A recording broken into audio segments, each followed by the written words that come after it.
예, 오늘은 그 공평이라는 주제로 오늘 이야기를 좀 해볼까 합니다.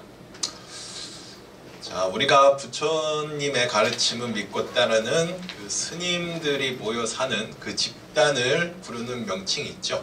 이것을 이제 승가라는 명칭으로서 그렇게 칭해서 부릅니다. 승단, 승가. 자, 승가라는 이 명칭의 의미는 가장 이상적인 집단 또는 가장 좋은 것이 좋은 친구들이 모여있는 집단이라는 의미가 있는 것이 승가의 의미가 됩니다. 그래서 모든 사람들이 하나같이 똑같이 평등하게 지낸다라는 의미를 내포하고 있는 것이 승단, 승가라는 명칭이죠. 자, 그래서 공평하게 사는 그런 가장 이상적인 집단을 얘기하는 것이 스님들이 사는 그런 세상들이고 스님들의 모임이 되겠습니다. 자, 인도에서 우리가 불교는 탄생했다고 하죠. 자, 근데 가장 이 세상에서 가장 계급 사회를 벗어나지 못하고 있는 집단이 이제 또 인도의 지금의 현재의 모습이기도 하죠. 사실은 근데 이 카스트라는 이 제도는 법적으로는 인도 내에서도 이미 이거는 없어진 그 제도가 됩니다. 이 사람들의 계급을 나눠 가지고서 신분을 나누는 이 제도는 벌써 몇십 년 전에 이미 사라지긴 했지만, 자, 법이 사라졌다고 해서 이 사람들 내에서의 모습들이 아예 그 계급을 나누는 이 정서라는 것이 완전히 다 사라져 있지는 않은 것이 현재 인도의 아직까지도 이 모습일 겁니다. 그래서 가장 높은 제사장의 직급이 이제 브라만이 되겠고, 그 아래 왕족인 크샤트리아, 또 그 밑에 상인, 평민의 신분인 바이샤, 그 밑에 천민이 되는 수두라라는 이 그 사성 계급으로서 아직까지도 이 제도에 그런 여운이 남아 있는 것이 인도의 모습이 될 겁니다. 자, 그런데 사실 이 제도에 대한 문제점은 이 당시 지금뿐만 아니고 부처님이 살아계셨을 당시에도 거기에 대한 많은 문제점들을 얘기했고 많은 잘못을 얘기하면서 여러 가지 이제 여기에 반발하는 집단들이 많이 일어났습니다. 그것을 이제 육사외도라는 명칭으로서 그 당시의 사상가들을 얘기하는 그렇게 나누는 그 사상가들도 있는데, 자, 그 가운데 부처님도 역시 이 카스트 제도에 대한 반대를 얘기하시면서 불교라는 이 종교를 이제 본인이 이제 탄생을 하게 되는 것이죠. 자, 근데 불교에서는 역시 카스트 제도, 불교에 입문하는 순간 누구도 이런 계급에 따르지 않고 공평하게 평등하게 다 같이 수행을 할 수 있는 집단으로서 탄생을 했던 것이 이제 불교의 처음의 모습일 겁니다. 그게 서가모니 부처님의 그 뜻이셨고, 그리고 누구나 똑같은 친구로서 누구나 똑같은 수행자로서 평등하게 지낼 수 있게끔 이제 만들어 놓은 것이 부처님의 가르침이 되는데, 자, 그래서 이 출가자, 제가자나 승가의 구성원들을 보면 바라문도 있었고 바라문 출신의 사람도 있었고, 그 밑에 왕족인 크샤트리아 출신도 있었고, 또 그 밑에 바이샤도 있었고, 그 다음에 수두라라는 천민도 역시 같이 모여서 살게 되는 이런 집단이 됐던 겁니다.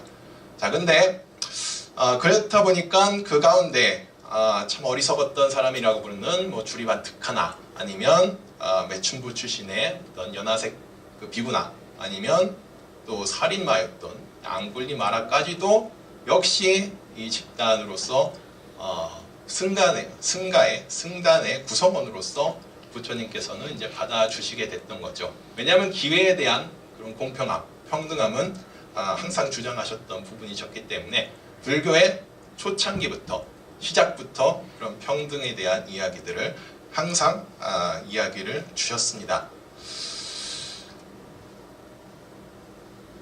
자, 우리들이 경전에 보면, 특히 승단 구성원에 보면 이제 가장 어리석은 사람 가운데 한 명으로 치는 것이 이제 판타카, 줄이 반특이라고도 불립니다. 이 어리석은 제자를 이제 경전에서는 어리석음의 어떤 상징으로서 이제 주로 많이 얘기를 합니다. 자, 이 판타카, 이 사람이 얼마나 어리석었냐면은 이제 부처님께서 한 가지 일을 줬습니다. 너무 이제 어리석었기 때문에 그 경전의 한 글귀도 제대로 외우지 못하였기 때문에 도저히 이제 경전 외우는 것으로는 너는 수행이 되지 않을 거기 때문에 자, 이렇게 그림에 보시는 것처럼 너는 이제 밖에 나가서 마당이나 쓸어라라고 이렇게 가르침을 주십니다. 그 대신 딱 두 가지만 기억하라 그랬습니다. 쓸고 닦는다. 이 딱 두 가지만 이제 기억을 하라고 하는데, 이 판타카가 이 상상을 초월하게 이렇게 머리가 어리석었던 분이라 쓸고라는 단어를 생각하면 이 닦는다라는 이 글자를 잊어버리고, 닦는다라는 것을 이제 생각하면 앞에 쓸고라는 이 글자를 잃어버릴 정도로 아주 어리석었던 사람이었다고 합니다. 자, 그래도 이 부처님께서 이제 화두와 같은 가르침을 주셨기 때문에 그래도 잊어버리는 대로 계속 이 마당을 쓸고 이렇게 닦았다고 합니다. 자, 그러다가 어느 날은 결국에는 역시 부처님의 높은 가르침에 결국엔 이분도 결국에는 아라한가를 지혜를 이제 체득했다고 하는데, 자, 부처님께서 이제 주리 반특을 보면서 이렇게 얘기를 하셨죠. 지혜로 능히 속박을 없애는 것이니 그 밖에 다른 것은 의지할 필요도 없다라는 이제 말씀을 주셨습니다. 자, 주리 반특이 이제 쓸고 닦는 것을 통해 가지고서 이제 하나의 개송처럼 이제 깨달음을 얘기를 했는데, 자, 먼지라는 것은 집착과 번뇌의 속박이요, 지혜란 것은 그것을 없애는 것입니다라는 것을 부처님께 이제 나중에 이렇게 말씀을 좀 드렸다고 합니다. 자, 그 말씀을 듣고 부처님께서도 너는 결국 다른 어떤 제자들보다 훌륭한 제자로서 지혜를 체득했다라는 그런 인가를 또 주시죠. 자, 그러면서 이런 얘기를 또 전해주셨습니다. 서가모니 부처님께서 어리석은 사람이 어리석다고 말하면 이것을 이름하여 지혜로운 사람이라고 한다. 어리석으면서 스스로 지혜롭다고 한다면 이 사람이야말로 참으로 이제 어리석은 사람이다라는 자, 가르침을 이제 주리반특을 통해서 여러 제자들에게도 이제 전해주시게 됐던 겁니다. 자, 이제 어리석음을 상징하는 분이 이 판타카라는 분이었다면, 자, 또 참 재밌는 이야기를 전해주는 여인네가 한 명 있습니다. 경전에 보면 연하색이라고 하는 이제 여인네가 부처님 그 살아생전 당시 있었다고 합니다. 참 이 이야기는 재밌습니다. 참 팔자가 드센 여인의 이야기인데, 자, 그 우젠이라는 그런 마을이 있었다고 합니다. 그 인도에 예전에 그 부처님 살아 계셨을 당시에 우젠이라는 그런 마을에 이제 연화색이라는 아주 어여쁜 여인네가 한 명 살고 있었다 그럽니다. 그래서 너무 어여뻐가지고 그 문 남성들이 모두 다 이 여인네하고 결혼하는 것을 꿈꿨는데, 그 가운데 어떤 한 행운의 그 남자가 한 명이 연하색과 이제 결혼을 이제 하게 되었다고 합니다. 자, 그 남편도 또한 역시 출중한 외모를 지니고 있었기 때문에, 자, 이 가운데 그 동네에서는 아주 선남선녀의 만남이라고 아주 칭송이 자자했었다고 합니다. 자, 그런데 이 당시에 그 조금 불행하게도 이 가정의 어떤 그 씀씀이가 형편이 그렇게 좋지는 못하였었기 때문에, 자, 연하색 이 여인이 이 여인도 밖에 저작거리에 나가가지고서 이제 또 물건을 팔면서까지 이제 가정을 꾸려 나가야 되는 그런 사정이 생기게 됐다고 합니다. 그래서 그 가운데 금술도 참 좋아가지고 이 스라의 어여쁜 딸도 한 명 있었는데, 나중에는 이 딸을 이제 데리고 나가면서 같이 그 저작거리에서 이 물건을 팔면서 이 가정을 꾸려 나갔다고 합니다. 자, 그런데 참 아이러니하게도 그 연하색이라는 이 여인네가 참 예뻤으니까 그 엄마도 참 유모도 또한 출정했다고 합니다. 이 엄마하고 또 같이 장모님하고 또 같이 살았는데 어느 날 이 작고 이 연하색 이 여인네가 자리를 비우니까 이 연하색의 그 장모님하고 남편이 이제 정분이 났던 겁니다. 그래서 정분이 나가지고 이제 불륜을 이렇게 저지르게 됐는데 한동안 모르고 지내다가 어느 날 딸을 데리고 나갔다가 급히 이제 일이 있어가지고 집에 들어왔는데 못 볼 꼴을 또 보게 된 거죠. 친정 자신의 엄마하고 남편이 이 바람을 피우는 현장을 이제 목격을 하게 됐던 겁니다. 자, 그러니까 그 제정신일 수가 없죠. 이 여인네가 연하색 이 여인네가 너무 화가 난 나머지 이 딸내미를 팽개쳐 버리고 안고 있던 딸내미를 바닥에다 팽개쳐 버리고 이제 집을 이제 나오게 됐다고 합니다. 자, 그래서 이제 한창 정처 없이 떠놀다가 이제 바이샬리라는 이 마을로 이제 여인네가 이 연하색이 이제 갔다고 합니다. 그 당시에는 가장 큰 도시가 바이샬리라는 그런 도시였는데 여기서 이제 또 한 남정네를 또 만납니다. 어쨌든 이 미모가 뛰어난 여인네였기 때문에 주변에서 이제 남자들이 가만두지 않는 그런 여인네였다고 합니다. 자, 그래서 또 다행스럽게 그래도 이 남자가 참 자상한 남자였기 때문에 둘이 바이샬리라는 이 곳에서 그래도 행복하게 자신의 그 과거의 그 아픔을 상처들을 잘 치유하면서 한동안 이렇게 잘 살게 되었다고 합니다. 자, 그런데 이 남자가 상인이었습니다. 그래서 어느 날 그 상인이다 보니까 멀리 이제 물건을 팔러 이제 나가야 되는 그런 이 시기가 왔었다고 합니다. 그래서 근데 하필이면 이 남편이 이제 가게 되는 마을이 자기가 살았던 우젠이라는 이 마을로 이제 가게 됐던 겁니다.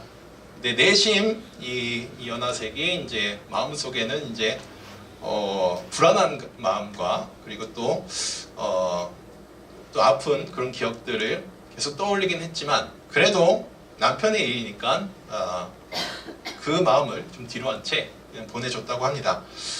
자, 근데 이것이 좀 불행의 좀 씨앗이 되는데 이 우젠이라는 마을에 가가지고 남편이 한 여인네를 또 이렇게 만나게 됐다고 합니다.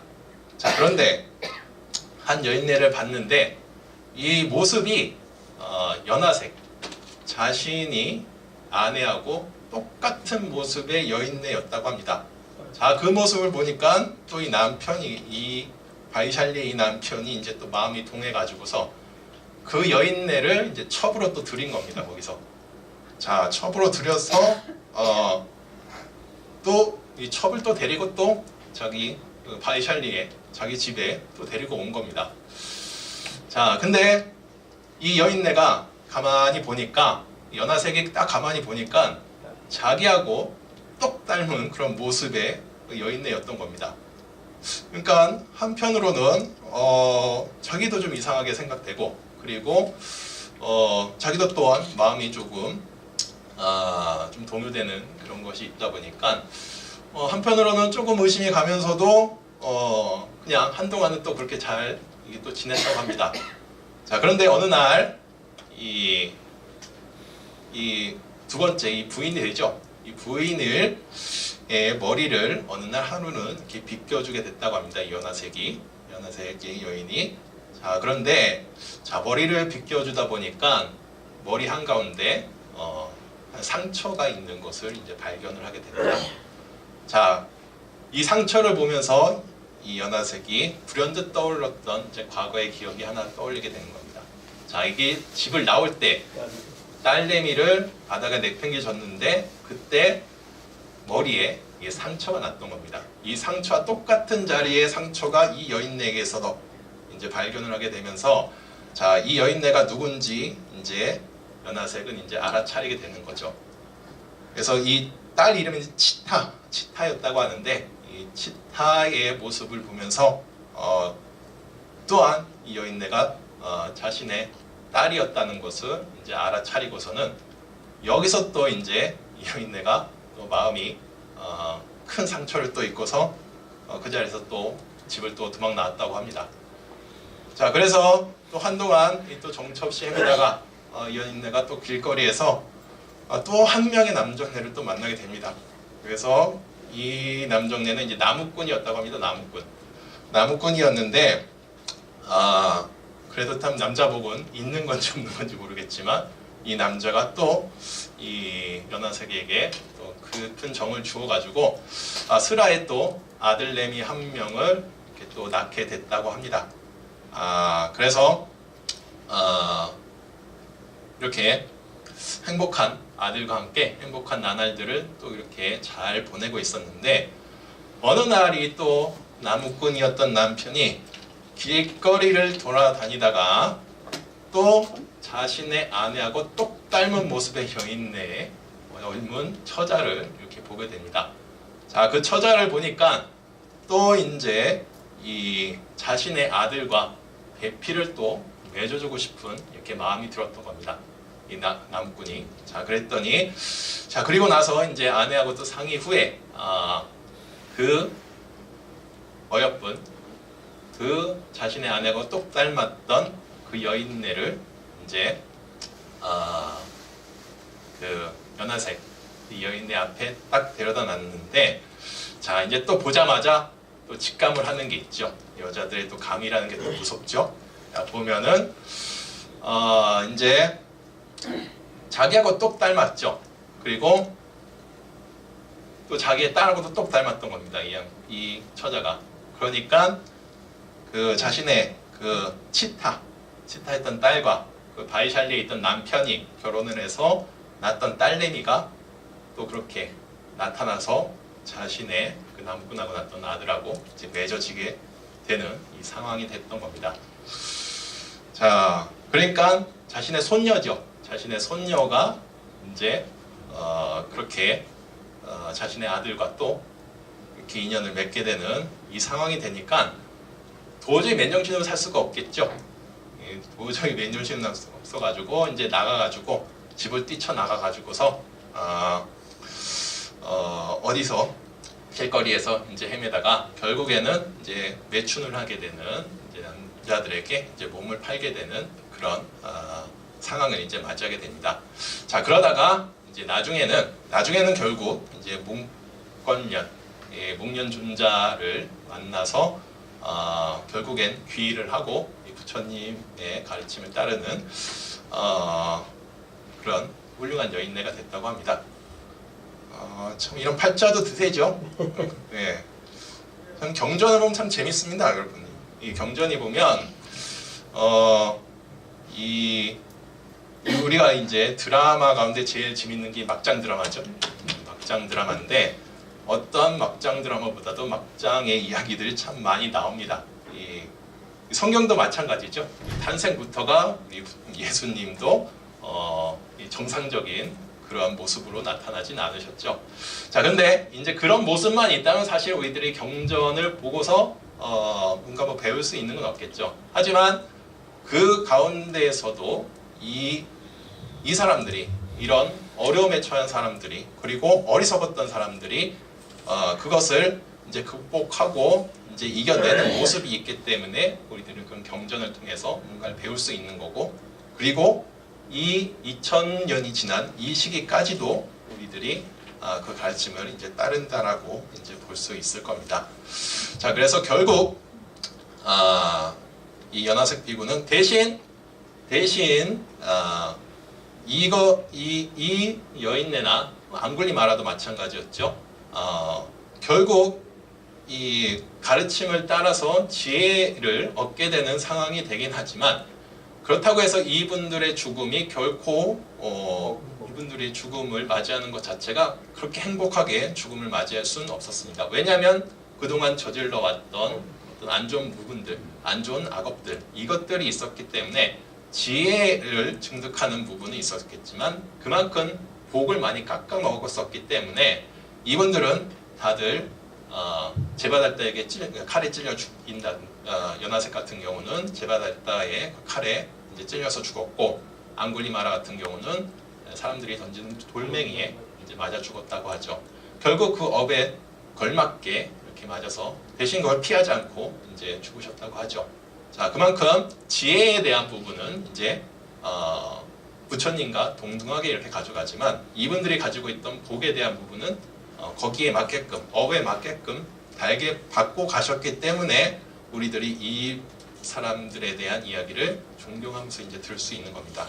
만약 이분들이 이제 행복하게 잘 먹고 잘 살고 그렇게 갔다고 하면은 아마 우리들이 경전을 통해서 배울 수 있는 부분은 그렇게 크진 않을 겁니다. 하지만 이분들도 자신이 닦아온 업의 무게에 따라, 복의 크기에 따라서 거기에 순응해서 이제 삶을 사시고 가셨기 때문에 저희들이 여기서 더 배움을 더 크게 아마 느낄 수가 있는 것이 아닌가 이렇게 생각을 해봅니다.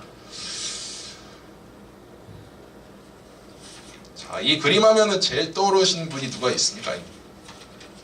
해골물을 마시는 우리 원효대사님을 많이 떠올리게 되죠. 자, 우리가 이제 원효대사님을 그래도 한국에서는 가장 큰 스님으로서, 가장 덕이 높은 스님으로 이제 많이들 얘기를 합니다. 자, 이 동체대비라는 얘기를 이제 원효 스님을 통해서 이제 많이 합니다. 그런데 오늘은 제가 다른 이분 원효대사께서 하셨던 말을 이제 전해드리려고 하는데, 그보다 동체대비보다 좀 덜 유명하지만 그래도 우리들이 가르침으로써 따를 만한 글귀가 있어서 오늘은 마지막으로 요거를 좀 소개를 좀 해드리려고 합니다. 육화경법이라 그래가지고 대중들이 이제 화합하는 이 6가지 이 방법을 이제 원효 스님께서 이제 말씀을 주셨습니다.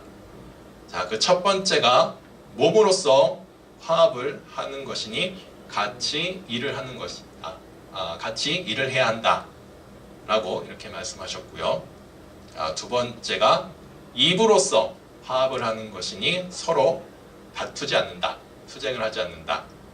그리고 세 번째가 뜻으로써 화합을 하는 것이니 같이 서로 이해를 한다. 그리고 네 번째가 개로서 화합을 하는 것이니 같이 수행 정진을 한다. 그리고 다섯 번째가 바른 견해로 화합함이니 함께 깨닫는다.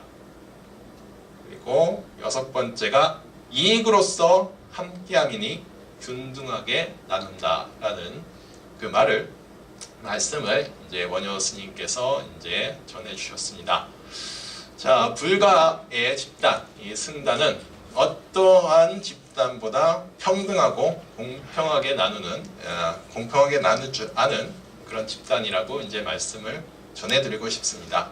그래서 우리들이 이 절이라는 곳에서 불교의 부처님의 가르침을 통해서 얻어가야 되는 것은 그런 평등을 실천하고 공평하게 나눌 줄 아는 삶을 사는 것을 항상 마음속에 이곳에서 이제 여겨가야 된다는 것을 좀 말씀을 좀 드려보고 싶고요. 그래서 평등이라는 것은 이제 화합을 하는 것에 가장 기초가 되는 것이고, 그리고 평화를 이룩하기 위한 가장 큰 원리라고 이제 말씀을 좀 드려보고 싶습니다. 자, 오늘은 이게 화합과 공평하게 나눌 줄 아는 화합과 단결의 그런 기초가 된다는 그런 공평에 대한 이야기를 나눠 드렸습니다. 자, 부처님의 가르침은 누구에게나 평등하고 누구에게나 화합을 강조했던 그런 가르침임을, 누구에게나 공평할 수 있는 그런 가르침임을 마음속에 오늘 하루만큼은 다시 한번 되새겨보는 그런 시간을 가지기를 이렇게 말씀드리면서 오늘 제 얘기는 여기까지 하도록 하겠습니다.